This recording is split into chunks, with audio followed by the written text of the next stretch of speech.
안녕하세요. 예. 두레생협이 제안하는 슬기로운 엄마 밥상 임산부 친환경 농산물 꾸러미 사업입니다. 네. 슬기로운 엄마 밥상 진행을 맡게 된 저는 두레생협 식생활 강사 최애란입니다. 들리시네요. 이제 잘 들리시나봐요. 오늘 주제가 슬기로운 엄마 밥상입니다.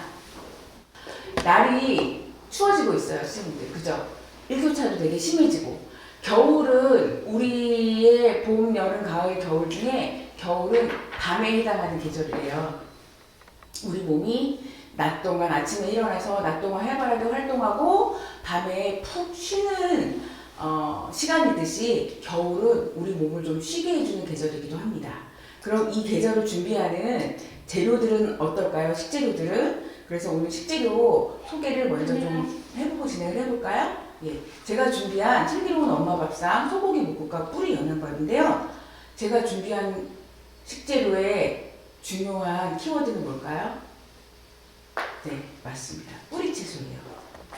이 뿌리 채소들은 겨울을 준비하기 위해서 탄수화물, 당을 끌어올립니다. 왜냐하면 기온이 떨어지면 수분만 갖고 있을 때는 쉽게 얼잖아요. 더 짜거나 더 달면 추위에 강해서 더 얼지 않거든요. 그러니까 뿌리 채소들 그리고 열매 채소들은 날이 추워지면 기온차가 심해질수록 당분이 더 올라가요. 그리고 더 단단해지죠. 제철 채소를 이해하는 게 조금 어려우실 수도 있는데 아주 쉽게 생각하면 봄에는 새싹들이 올라오잖아요. 그럼 봄에는 우리가 냉이, 달래, 쑥 이런 땅에서 올라오는 새순들을 먹고 여름에는 어린 열매들을 먹어요. 어린 열매들, 오이, 풋고추, 애호박 그리고 가을이 되어야 식재료들이 좀 단단해지고 달게 맛이 든다고 합니다. 뿌리 채소들은 사실은 봄에 올라왔다가 가을에 말라버리는 이 채소들과 달리 해를 더 지나게 되잖아요. 1년 산들이 아니라 2년, 3년 이렇게 계속 묵을 수 있는데 그런 채소들에게 제철은 뭘까요? 바로 가장 맛있는 계절이 제철인 거죠. 연근, 우엉, 무 이런 뿌리 채소가 오늘의 주인공입니다. 뿌리 채소 중에 우엉하고 연근하면 무슨 반찬 생각나세요? 네, 대부분 우엉 조림, 연근 조림 이렇게 조림으로 많이 해 드시잖아요. 근데 개인적으로 저는 우엉이나 연근을 간장에 달달하게 졸여 먹으면 많이 못 먹겠더라고요. 예. 그래서 제가 제안하는 방식은 이것을 밥에 넣어서 해 먹는 거예요. 제가 제안하는 방식은 반찬 많이 꺼내 먹기 힘들잖아요. 많이 해 먹기. 그러니까 제철에 가장 맛이 있는 식재료를 밥에 넣어서 밥과 같이 양념장 한 그릇에서 푸짐하게 멋지게 차려 먹는 거. 그걸 제가 지금 제안해 드리고 있습니다. 그리고 탄수화물을 많이 먹는 우리는 맞아요. 연근이나 조림으로 많이 해 먹죠. 예, 그래서 제가 오늘 다르게 해 먹는 법 제안을 해드리고 있는 거고요. 그리고 또 하나는 대파가 겨울에도 맛있어요. 파. 제가 지금 들고 있는 게 대파죠. 이 파 갖고도 제가 하나 재밌는 이야기 해드리면 파가 쪽파도 있고 실파도 있고 대파도 있죠. 같은 종류일까요? 파는 쪽파랑 대파는 종류가 달라요. 쪽파는 그 쪽파 끝에 있는 요 파 머리라고 얘기하잖아요. 이게 가을이 되면 양파도 마찬가지예요. 위에가 바짝 말라버려요. 그리고 밑에는 동그랗게 더 단단해지고 내년을 준비하는 거죠. 그것을 파 씨앗으로 생각하시면 돼요. 쪽파는 이 쪽파 씨앗을 심으면 얘네들이 쪽이가 갈라져요. 그래서 두 쪽, 세 쪽, 네 쪽 이렇게. 그래서 딱 잘라보시면 여러 쪽이 같이 있잖아요. 대파는 틀려요. 대파는 어린 파가 이렇게 씨를 심으면 하나가 이렇게 올라오는 거예요. 그래서 실파는 대파의 어린 때를 얘기하는 거예요. 이 어린 대파가 이렇게 자라면 지금쯤 대파가 아주 맛있어요. 그리고 겨울을 지나면 이게 겨울 밭에 노지밭에 있으면 위에가 우거지처럼 말라버리죠. 근데 봄이 되면 희한하게 안에서 또 이 뿌리의 생명점들은 살아있어서 봄에 이 우거지 안에서 이렇게 또 연한 잎이 올라와요. 그거는 또 옹파라고 불러요. 옹파도 아주 달아요. 맛있습니다. 지금 이 맛있는 대파와 그리고 물을 이용해서 소고기 묵국을 끓일 건데요. 자, 여러분들이 받은 이게 꾸러미 무예요. 예, 꾸러미 무인데 무를 보면 여기 아래는 하얗고 위에는 이렇게 약간 연두색 초록색이에요. 맛이 달라요. 예. 이 초록색 부분이 훨씬 더 달아요. 그리고 하얀색 부분은 맵고. 그러니까 우리가 국을 끓이거나 할 때는 이 하얀색 부분을 쓰시면 이 매운 부분이 열을 가해서 국물을 내면 국물도 시원하고 예, 맛있고 깔끔한 맛을 내죠. 그런데 무 생채라든가 조림 이런 거 여기 초록색 부분 여기가 더 단맛이 많이 내요. 그러니까 오늘 우리 묵국 끓일 때 이 흰 부분 여기를 더 많이 이용하시면 되고요. 요 위에 초록색 부분은 무 생채나 이런 거 드시면 더 맛있습니다. 제가 여러분들한테 그 레시피 전달하고 안내해 드리면서 저랑 같이 유튜브 진행을 따라 하실 때 두 가지 부탁을 드렸어요. 하나는 먼저 채소를 내주세요 라고 말씀드렸고 쌀은 씻어서 불려주세요 라고 말씀을 드렸어요. 채소 육수 낼 때 육수 내는 재료를 따로 공들여서 사시는 경우도 있는데 제가 제안하는 방식은 보세요. 대파를 다듬고 나면 이렇게 대파 뿌리가 남는다거나 예, 여기 대파 이파리가 있어요. 우리 대파 이파리 이거는 버리기가 쉬워요. 보세요. 지금 근데 꾸러미를 바르셨을 때는 이 머리도 잘려 있고 이파리 끝에 부분도 좀 잘려 있어요. 그런데 파도 마찬가지예요. 이 뒷부분하고 앞부분의 맛이 틀려요. 파도 파 향하고 그 진액 있잖아요. 그거는 이파리 부분에 많이 있죠. 그리고 이 흰 부분은 좀 달아요. 식감도 예, 조금 더 아삭아삭한 맛이 있죠. 그래서 주로 요리했을 때에는 요 앞부분을 많이 쓰세요. 다진 파라든가 이런 거 낼 때. 그 뒤에 이 부분은 육수를 낼 때 쓰시면 더 좋아요. 그러니까 육수 냈을 때 이 뒷부분을 이렇게 자르고 벗겨서 이렇게 자투리 요런 채소 요 부분으로 이렇게 국물을 내시는 거예요. 무도 다듬다 보면 애매하게 이게 끝에 부분 있잖아요. 예. 그리고 깨끗이 닦았는데 껍질 부분 요런 부분을 이용해서 채소를 내시면 좋습니다. 채소 내는 방식은 채소를 뭐 1시간 끓여요, 30분 내요, 뭐 15분 끓여요 이렇게 말이 많죠. 요리사분들마다 달라요.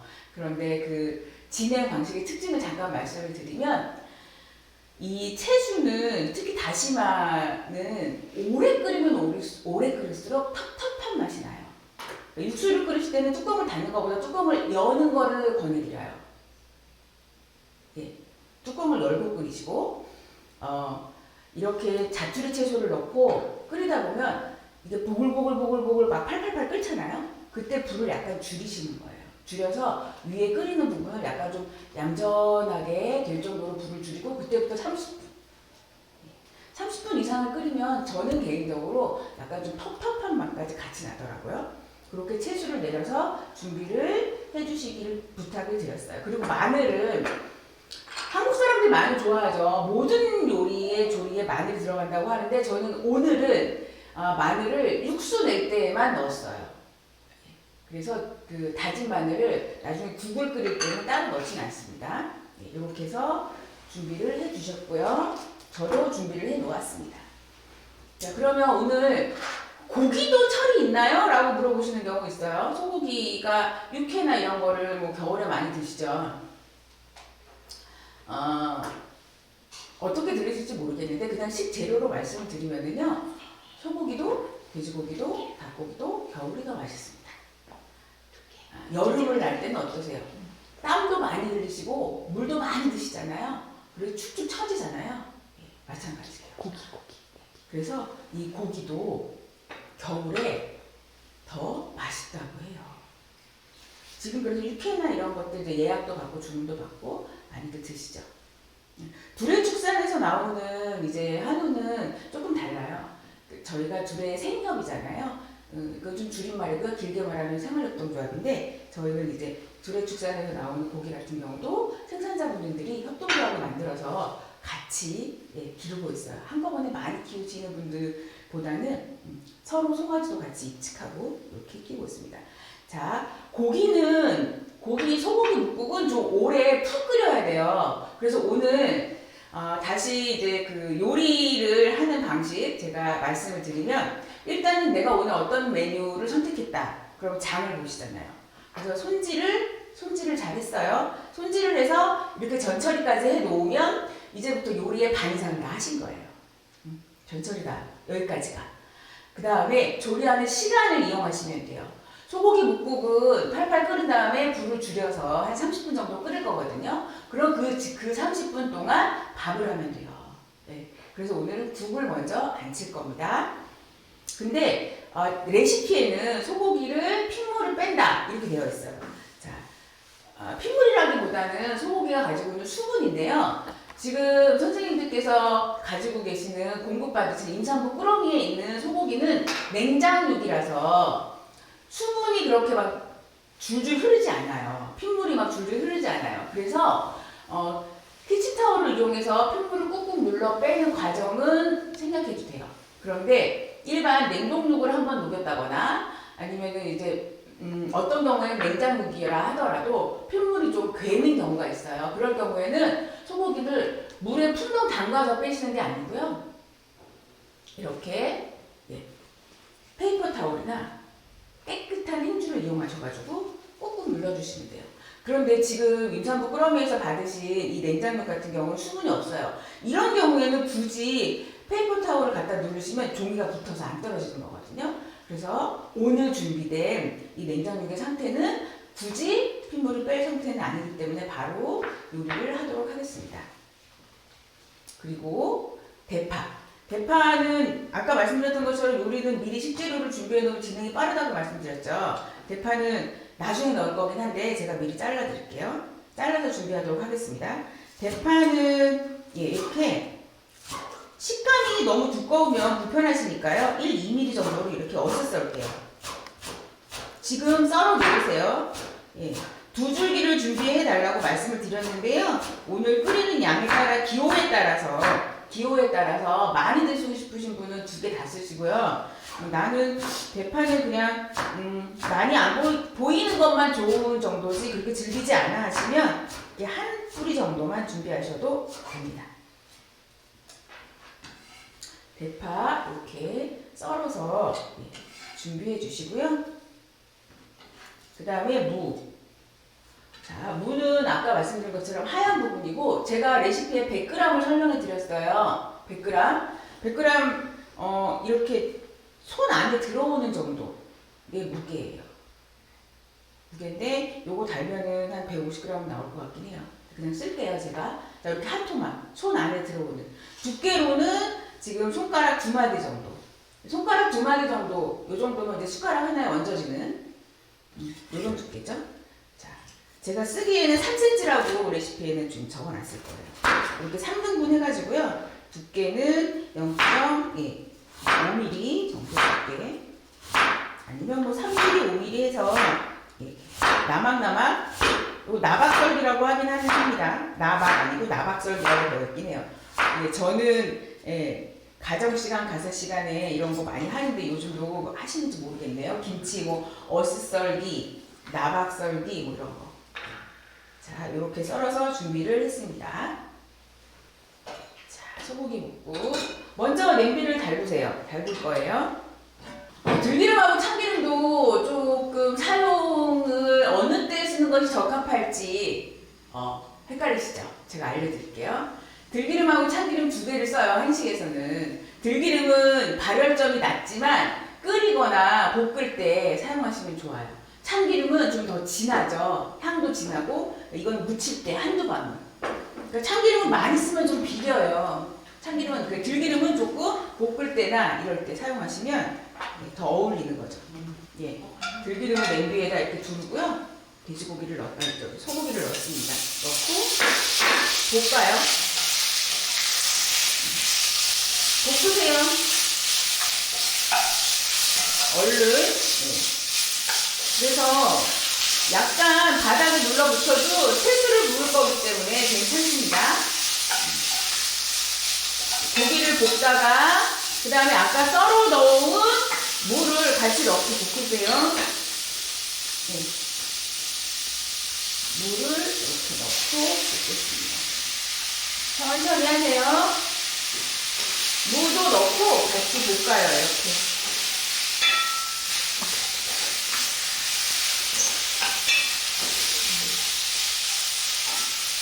그리고 준비하신 채수 1리터 받아놓은 거를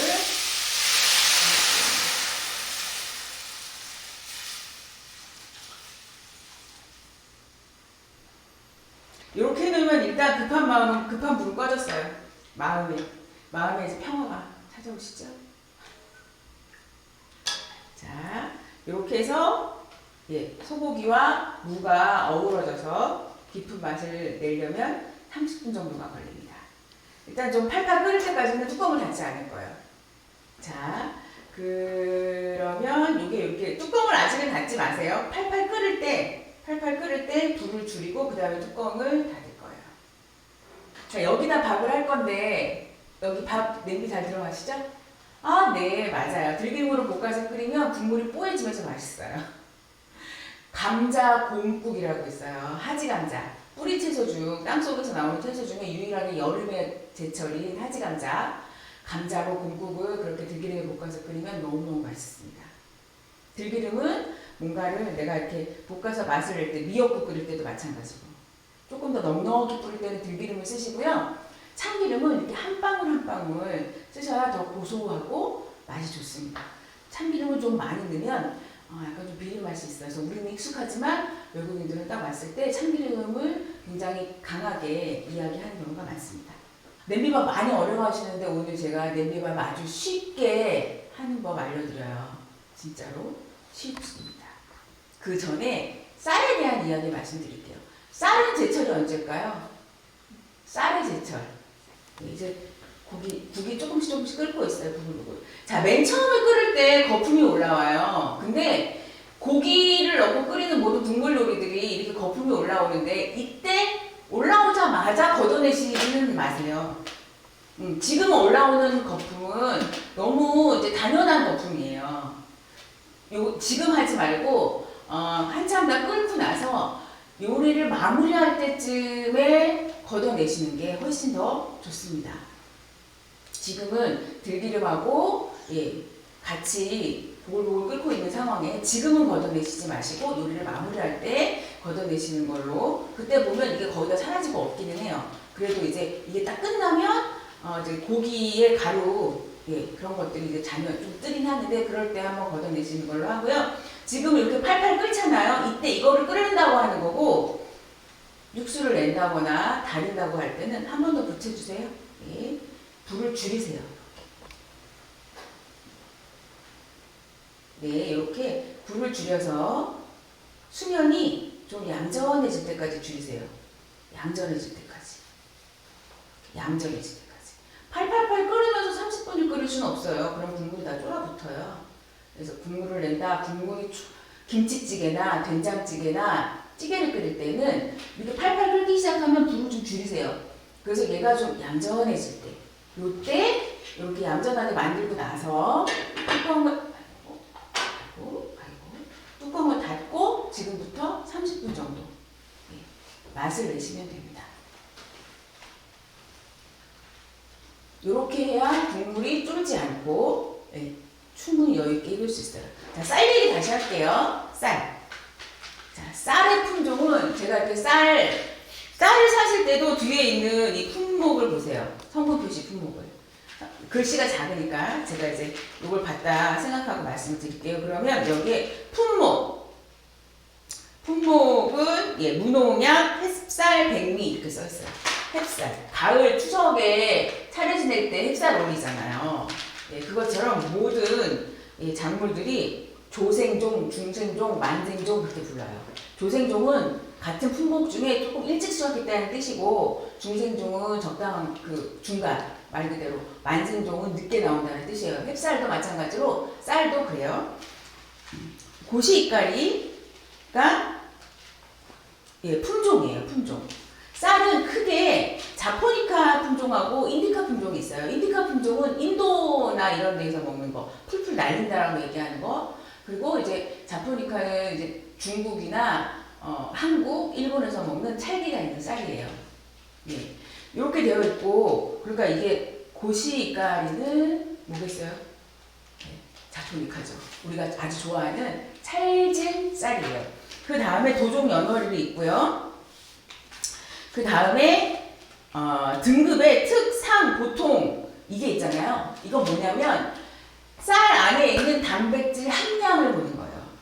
쌀의 단백질 함량이 높다는 건 어떤 의미냐면 이렇게 농사를 지을 때 질산 비료를 쓰잖아요. 질산 비료를 많이 쓰면 그 작물의 그 단백질 함량이 높다 그래요. 그러니까 이게 낮을수록 사실은 그 질산 비료를 많이 쓰지 않은 품종이에요. 그리고 이 쌀의 경우에는 이 단백질 함량이 낮을수록 더 좋은 쌀이다, 맛이 좋다 이렇게 얘기하기도 하죠. 자, 여기 있는 우리가 이제 아까 말씀드렸듯이 인도 분들 유학생 중에 처음에 적응할 때 밥 먹자고 하는 소리가 두려웠다고 그러더라고요. 더운 나라에서 인디카 품종으로 밥을 드신 분들은 이렇게 찰진 밥들이 너무 힘들대요. 소화가 잘 안 돼서. 그런데 압력밥솥에서 밥을 하면 밥이 되게 찰지죠. 네, 찰진 것 때문에 이 밥알 자체가 가지고 있는 구수함은 잘 못 느끼세요. 근데 냄비밥을 해보시면 밥이 더 구수하다는 걸 아실 거예요. 밥을 냄비밥으로 줄 때는 일단은 쌀과 물의 양 중요하죠. 마른 쌀의 기준으로 쌀이 2컵이면 물은 1.2배예요. 근데 오늘 들어가는 재료가 수분이 좀 있는 애들이잖아요. 그러니까 이런 우엉이나 연근 자체에도 수분이 있기 때문에 마른 쌀의 기준으로 해서 1대1 하면 돼요. 자, 그리고 쌀을 지금 2컵 하셨잖아요. 한 컵이 200g 정도 돼요. 2컵이면 400g이잖아요. 이럴 경우에 여기에 들어가는 무슨 밥을 할 때 그 무슨에 해당하는 부재료들은 최소한 그 쌀 양의 반은 넘어야 돼요. 그래서 우엉도 100g, 연근도 100g 이렇게 넣어서 저희 200g 준비했어요. 쌀 400g에 들어가는 부재료 200g이죠. 자, 용량을 보시면은요, 준비하셨던 꾸러미 안에 있던 애들이 우엉이나 이거 전체적인 양을 보세요. 내가 저울이 없어. 그럼 100g을 어떻게 알아 하실 텐데 다 250g, 250g이에요. 예. 그러면 이 양의 절반 정도를 사용하시면 되는 거죠. 절반 정도 사용하시면 120g 정도 되시니까 조금 더 들어가는 거 괜찮아요. 자, 쉽게 준비하시라고 먹기 좋은 크기, 숟가락 안에 들어가는 크기, 그래서 제가 한 2cm 정도 길이로 써시라고 말씀드렸어요. 2cm 정도 길이로 우엉을 썰었고, 그 다음에 연근도 숟가락 위에 얹어지는 크기, 한 입에 들어가는 크기 이렇게 해서 저는 4등분 하셔도 되고 작으면 4등분만 하시고요. 저는 6등분 했어요. 이렇게 잘라서 준비를 해주시면 되고요. 자, 이제 냄비 밥 안 칠게요. 보세요. 이렇게 쌀을 씻어가지고 체에 받쳐서 쌀을 불리면 쌀 아래 묻은 수분으로만 쌀이 불려지기 때문에 더 쌀 알이 좀 똘똘해요. 얘를 물에 푹 담궈서 쌀을 불리면 쌀이 좀 푹 퍼지죠. 그래서 쌀을 불릴 때는 이렇게 체에 받쳐서 불리세요. 이렇게 하시고, 그 다음에 준비된 연근하고 우엉도 같이 옮겨서 냄비에 넣어 보겠습니다. 자, 이렇게 해서 옮길게요. 이렇게 해서 위에다가, 쌀 위에다가 이렇게 뿌리 채소들을 얹으세요. 아기가 어려서 그런데 더 작게 잘라도 괜찮나요? 작게 써셔도 됩니다. 그런데 아기가 먹을 거를 한 그릇 덜어서 그거를 잘게 더 하셔도 되고, 그러니까 모든 거를 아기한테 맞추셔서 어른의 밥을 하시기보다는 어른의 밥의 기준에 맞춰서 하신 다음에 아기가 먹을 거를 이렇게 한 국자 정도 덜어서 얘를 조금 더 푹 끓이셔도 돼요. 제가 슬기로운 엄마 밥상 제안하고 있잖아요. 자, 엄마부터 챙기면 슬기로운 엄마가 되십니다. 자, 물. 아까 말씀드렸죠? 자, 물. 아까 쌀을 기준으로 해서 똑같이 쌀도 2컵이니까 물도 2컵. 이렇게. 계량컵을 이용하실 경우에 이 끝에 딱 여기 끝에까지 찰랑찰랑해야 200g이 되는 컵이 있고요. 제가 사용하는 컵은 요 안에 200이 써 있어요, 줄이. 그럴 경우는 요 줄에 맞춰서 해도 돼요. 자, 물을 안 쳤고요. 냄비밥을 아주 쉽게 짓는 법 알려드린다고 했어요. 자, 밥 자체가 조금 맛있게 간이 되면 더 맛있어요. 그래서 제가 준비해드리는 팁은 간장, 여기에 쓰는 간장은 한식 간장이어야 돼요. 조선 간장, 국간장. 양조 간장이나 혼합 간장을 쓰시면 밥이 뭐라 그럴까, 확 올라오는 조미료 냄새가 있어서 제가 추천해드리는 여기에 넣는 간은 조선 간장, 국간장이고요. 만약에 집에 조선 간장이나 국간장이 없다, 한식 간장이 없다 그러면 안 넣으셔요. 안 넣으셔도 돼요. 차라리 저는 한식 간장 한 숟가락 넣고요. 한 숟가락이에요. 그 다음에 들기름. 들기름도 한 숟가락 넣어요. 제가 또 들기름을 쓰는 이유도 있어요. 조금 이따 다 설명드릴게요. 이렇게 해서 뚜껑을 닫지 마세요. 뚜껑을 닫지 말고 불을 올리세요. 일단은 뚜껑을 닫지 말고 불을 올리세요. 들기름을 사용하는 이유 하나 더 말씀드릴게요. 요즘 이제 가축을 굉장히 이제 가축 산업이 아주 흔해졌어요. 고기 반찬이 더 흔하죠. 고기를 너무 많이 먹고 있죠, 우리가. 고기를 심지어 기름에 튀겨 먹고 또 옥수수로 만든 액상과당이나 소스에 묻혀 먹잖아요. 그런데 가축을 어떻게 키우나요? 옥수수 사료로 키워요. 옥수수 사료가 오메가6가 훨씬 많아요. 근데 오메가6랑 오메가3의 밸런스가 우리 몸에 굉장히 중요하거든요. 고기를 많이 먹다 보니까 우리 몸은 오메가6가 훨씬 더 많을 거 아니에요? 그래서 저는 또 이제 고기 요리를 할 때는 들기름을 조금 더 많이 쓰기도 해요. 국이 아직도 좀 이거 보세요. 또 바글바글 신나게 끓고 있죠? 불을 조금 줄여야 돼요. 안 그러면 국물이 너무 쪼알붙을 수 있어요. 우리 이 시간에 우리 똑같이 국에 불을 줄일 건데 불을 가장 약하게 줄이세요 라는 뜻은 뭐냐면 불길이 냄비에 닿을까 말까, 닿을랑 말라, 요게 약하게 줄이는 거예요. 근데 만약에 인덕션을 쓰신다거나 나는 전기레인지다 하시는 분들은 3, 4 정도가 약한 불이다 라고 생각하시면 돼요. 자, 이제 밥도 이제 끓기 시작해요. 근데 아직 멀었어요. 지금이 아니에요. 뚜껑을 언제 닫냐면 지금이 아니에요. 더 바글바글 끓여야 돼요.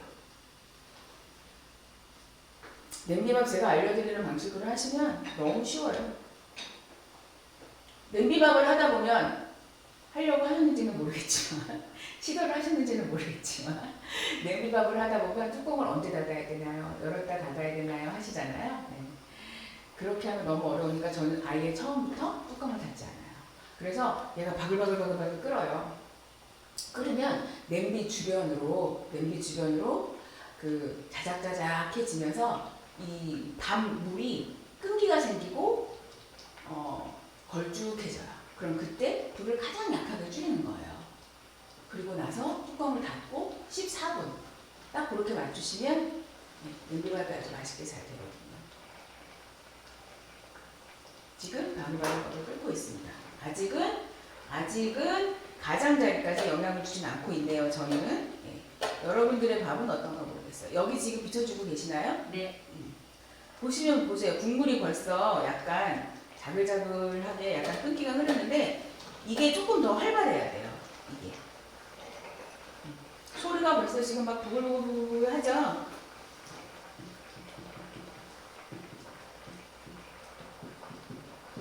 네. 이렇게 이제 밥 끓는 소리를 먼저 밥 끓는 소리를 먼저 잘 들어볼게요. 한번 보세요. 이제 드디어 냄비의 가장자리에서도 보글보글 기운이 올라오고 있어요. 소리도 더 커지고 이때쯤 되면 이제 난리가 났죠. 지금 요게 약간 좀 힘을 잃어야 돼요. 이게 뭐냐면 아직은 수분이 많아. 냄비에 물이 많아. 냄비에 물이 많으니까 이 올라오는 힘이 더 튀고 그러거든요. 이게 조금 살짝 잦아들어요. 네. 잦아들고, 오, 보세요, 이제. 끈기가 걸쭉해졌어요, 이제. 요때. 불을 약하게 줄이는데, 불은 약하게 줄인다. 이게 어떤 뜻이냐면, 불길이 냄비에 닿지 않는다.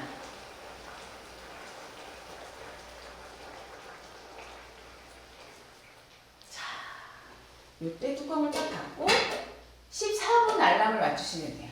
14분. 자, 그러면 밥이 되는 14분 동안 여러분들은 뭘 하셔야겠어요? 양념장을 만드시면 돼요. 자, 양념장 레시피 제가 미리 말씀드렸는데 준비 어떻게 하셨나 모르겠어요. 자, 다진 파 준비했어요. 다진 파. 다진 파는 어떻게 하냐? 요 파 앞부분을 사용하세요. 앞부분 사용하시는데 어떻게 하냐? 제가 시범만 여기 앞부분을 이렇게 조금 더 미리 이렇게 해놓으세요. 해놓은 다음에 자, 칼질도 오른손으로는 칼을 조정하는 거고 왼손으로는 식재료를 자르기 쉽게 잡는 역할을 하는 거예요. 칼이 손 위로 올라오면 큰일 나죠. 손 밑에서 위아래로 살짝 스냅을 주면서 때는 천천히 하시다가 쉬워지면 이렇게 속도를 내시면 되죠. 이렇게 저는 미리 준비해 놨으니까 하는 방식만 알려드릴게요. 그리고 그 다음에 마늘은 이렇게 통마늘, 깐마늘로 보관을 하면 보관이 잘 안 돼요. 금방 짓물르고 곰팡이 생기고. 그런데 희한하게 마늘을 찧어서 보관을 하면 보관이 더 잘 되죠. 얘가 발효가 될지언정 곰팡이가 막 생기진 않아요. 왜냐하면 이 마늘은 으깨지면 자르는 것보다 으깨지면 마늘이 가지고 있는 항균 성분이 더 뛰어나요. 예, 그래서 올라와요. 그러니까 마늘을 쓰실 때에는 내가 요리에 지금 바로 넣어 먹을 거다. 그러면 한번 누르고 이렇게 해서 다져서 사용하시면 되죠. 근데 내가 지금 당장 이렇게 썼는데 마늘이 저렇게 많이 남았다. 어떻게 보관할 거예요? 다져 놓으셔야 돼요. 아니, 그러니까 이렇게 찧어서, 아까 말씀드린 것처럼 찧어서 보관을 하시면 더 쉬워요. 더 오래 잘 보관이 돼요. 이거를 깐마늘로는 아무리 냉장고에 보관을 하셔도 점점이 짓물르고 금방 상하죠. 자, 이렇게 준비하시면 다진 마늘은 한 톨 정도만 넣으시면 돼요. 마늘을 모든 요리에다 사용하다 보면 다른 식재료의 맛들을 좀 방해하는 것 같아요. 네. 그렇게 해서 제가 미리 준비하고 계량한 것들이 여기 있습니다. 좀 치울게요.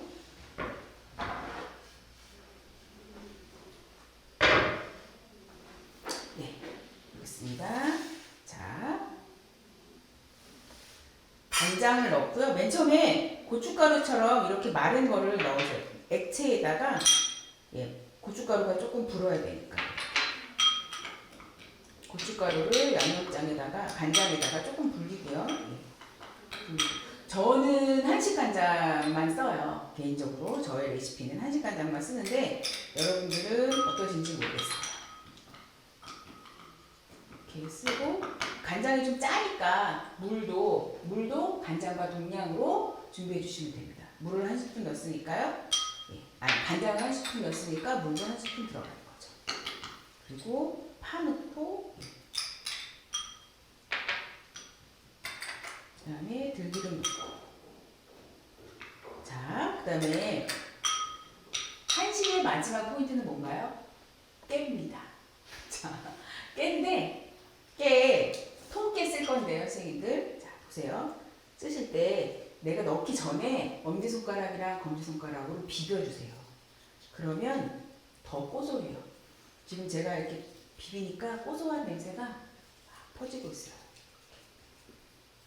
이렇게 해서 넣으시면 돼요. 깨가리 이용하셔도 되고요.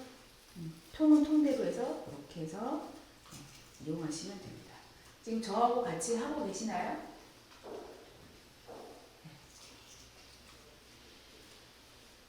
좀 지루하실 수도 있겠네요. 준비하신 게가 많아서. 이렇게 하면 이제 이렇게 이렇게 지루를 하셔가지고 넣으시면 돼요. 네.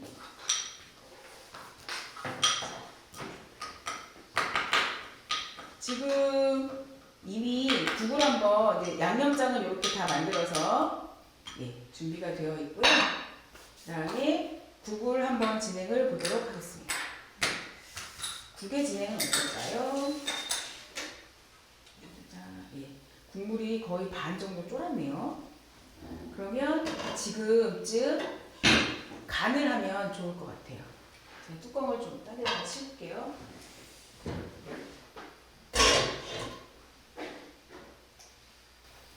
간장이 조금, 간장을 넣지 않았는데도 지금 소고기 묵국은 색이 잘 우러나 있어요. 그리고 아까는 거품이 되게 많았잖아요. 지금 거품이 거의 없어요.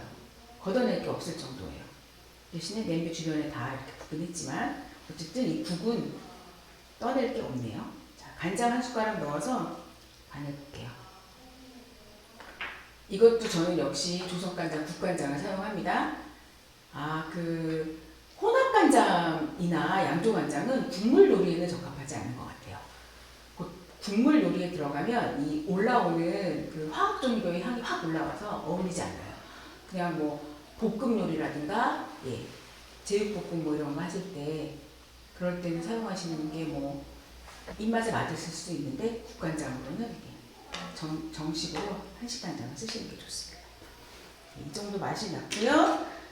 간을 한번 보세요, 선생님들은. 저는 지금 이제 진행 중이니까 간을 한번 보겠습니다. 이렇게 하시고 이제 불을 좀 키우세요. 불을 키우시고 아까 썰어놓은 대파를 넣겠습니다. 대파를 넣고요. 마지막에 이제 내가 불 끄기 전에 마무리 간은 간장보다는 이제 소금으로 간을 하시면 돼요. 모자랄 부족한 간은. 이렇게 해서 한번 이제 훅 끓어오르면 이제 국도 준비가 된 거고요. 슬기로운 엄마 밥상 이렇게 제안을 드리면서 저도 이제 아이가 셋이에요. 저도 딸만 셋인데 살고 있는 곳은 영종도고. 이런 말씀 이제 드리는 게 어떻게 생각하실지 모르겠지만 슬기로운 엄마 하면서 아이들 밥 걱정이 제일 크잖아요. 근데 아이들 밥만 이렇게 따로 하시는 것보다 나를 위한 밥을 잘 드시는 게 저는 가장 좋았던 것 같아요. 아이들 밥 다 먹고 나 먹어야지 하면 애가 빨리 안 먹는 거 여기 신경 쓰느라고 자꾸 예민해져요. 근데 너도 먹어, 나도 먹을게. 그러면서 내가 먼저 편안하게 밥을 다 먹고 나면 그 다음에는 내가 얘가 먹이는 마음이 조금 더 여유가 생겨요. 그러니까 나 먼저 잘 먹고 내가 잘 먹어야 아이들을 돌보는 에너지도 얻고 힘도 생기고 여유도 생깁니다. 그래서 아까 말씀드렸던 것처럼 지금 아까 아이들 국도 마찬가지예요. 지금 이 상황에서 간장으로 간하기 직전에 한 국자 떠내시고 여기에다가 밥 넣어서 더 무르게 푹 끓이면 아이들 이유식이 되고 아이들 밥 한 그릇이 되는 거죠. 그러니까 아이들 것만 내가 요만큼 사고 요만큼 사고 요만큼 사지 마시고 먼저 엄마가 잘 드시는 거에서 간이 세지기 전에 한 그릇 덜어내시는 거, 그거를 더 권해드릴게요. 자주 만나뵈면 제가 쌓아놓은 많은 이야기들을 하나씩 풀어드릴 수도 있어요. 자, 이렇게 해서 이제 한번 맛있게 떠보면 되는데 밥은 아직 14분이 안 됐죠, 선생님들? 네. 소통을 좀 해볼까요? 어떠세요? 소고기 묵국 너무 좋아요. 네. 지금 이 계절에 가장 권하는 국입니다, 저도. 그리고, 우리가 고기를 먹는 방식도 조리법이 중요하다고 생각을 해요. 지금 고기를 너무 흔하게 많이 먹고 고기를 조리하는 방식에 문제가 많은 거지 고기를 먹어왔던 역사는 우리가 굉장히 길어요. 그러니까 보세요. 고기를 한 마리, 그러니까 한 근을 사다가 내 식구가 이렇게 국으로 끓여 먹으면 고기 자체가 가지고 있는 모든 영양소를 잘 흡수할 수 있어요. 그리고 뿌리 채소에 들어있는 사포닌 성분과 다양한 약성들이 고기의 소화 흡수를 도와주거든요. 그런데 고기를 이렇게 구워서 고기만으로 배를 지어서 1인당 뭐 200g씩, 300g씩 이렇게 먹잖아요. 치킨은 한 마리를 다 먹잖아요. 1인 1닭을 하시잖아요. 근데 닭의 일생을 보세요. 닭이 옥수수 사료만 먹고 커요.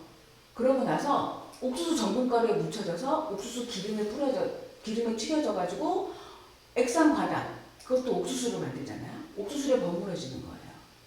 그렇게 먹으면 결국은 옥수수를 굉장히 안 좋은 방식으로 섭취하고 있는 거죠.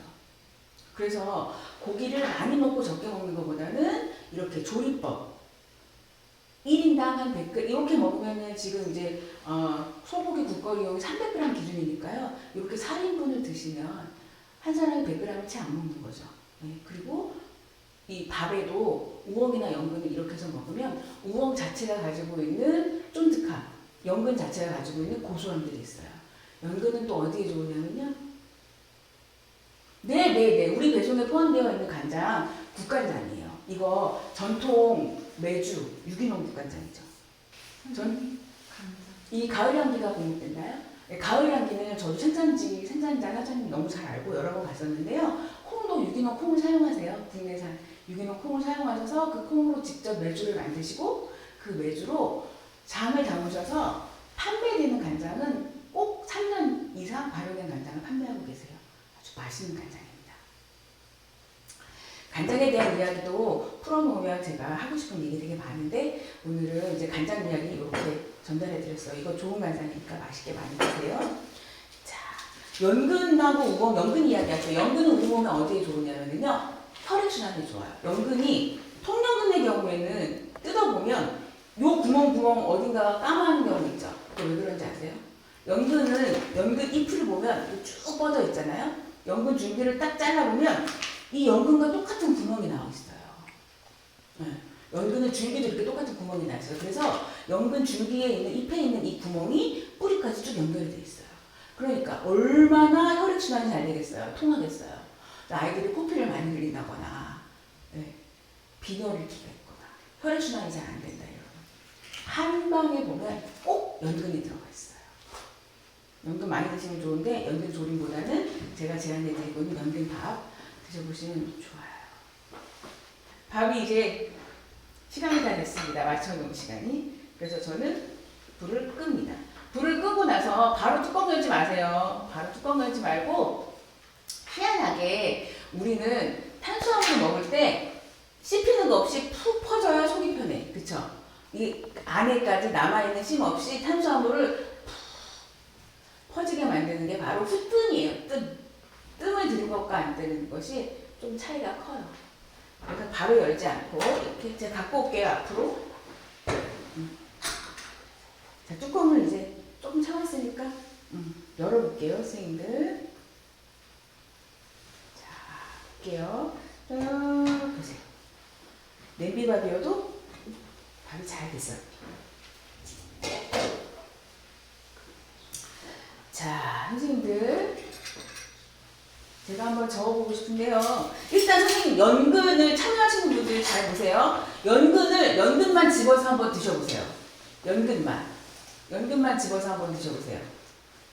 우엉만 집어서 한번 드셔보세요. 너무 맛있습니다.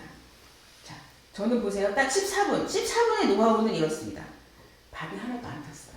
근데 만약에 저 누룽지 살짝 먹고 싶어요 하시는 분들은 제가 힌트 드릴게요. 14분이 지났어요. 불을 끄기 전에 불을 세게 하세요. 세게 하면 냄비 바닥에서 밥이 탁탁탁탁탁 튀는 소리가 들려요. 네. 그 소리를 듣고 불을 끄셔도 되고 그 소리를 듣고 한 1분 정도? 1분도 너무 길고 그 소리를 듣고도 불을 다시 줄여요. 그 탁탁탁 튀는 소리를 들었어. 그러면 불을 다시 줄여요. 그리고 나서 한 1, 2분 정도 있으면 이제 구수한 누룽지도 드실 수 있어요. 냄비밥 어렵지 않죠? 밥 맛있게 잘 됐습니다. 그러면 이제 제가 예쁘게 담아볼까요?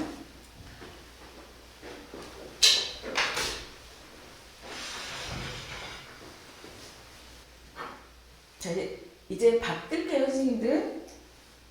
자, 밥을 먼저. 잠깐만요, 선생님. 오늘은 선생님 제가 여러분들 오늘은 제가 이렇게 비벼 먹는 밥을 담았잖아요. 이거 비벼 먹는 밥을 담았잖아요. 우리 원래 한식을 할 때는 밥을 작은 그릇, 국을 큰 그릇이잖아요. 근데 오늘은 밥을 비벼 먹을 거잖아요. 그러니까 밥을 큰 그릇, 국을 작은 그릇 이렇게 담을 겁니다. 나를 위해서 예쁜 그릇 하나 사가지고 차려 먹으세요. 애기들 어릴 때는 라면 한 개도 맛있게 못 먹잖아요. 재워놓고 라면 하나 끓여 먹으려고 물 딱 끓여서 라면 넣고 한 숟가락 뜨려고 하는데 애가 깨. 그리고 애 다시 이렇게 달래고 오면 라면이 다 불어있어. 너무 속상하시죠? 그런 계절이 많죠. 이렇게 밥을 뜨시고요. 국은 좀 작은 그릇에 넣어보겠습니다. 자, 또 한 그릇 맛있게 담아볼게요. 아까 간장에 간하기 전에 이 재료들을 한 국자씩 떠가지고 잘게 다져서 한번 끓이면 아이들과도 맛있게 한 그릇 드실 수 있죠. 이렇게 해서 준비했고요. 그다음에 아까 만든 양념장도 이렇게 예쁜 그릇에 제가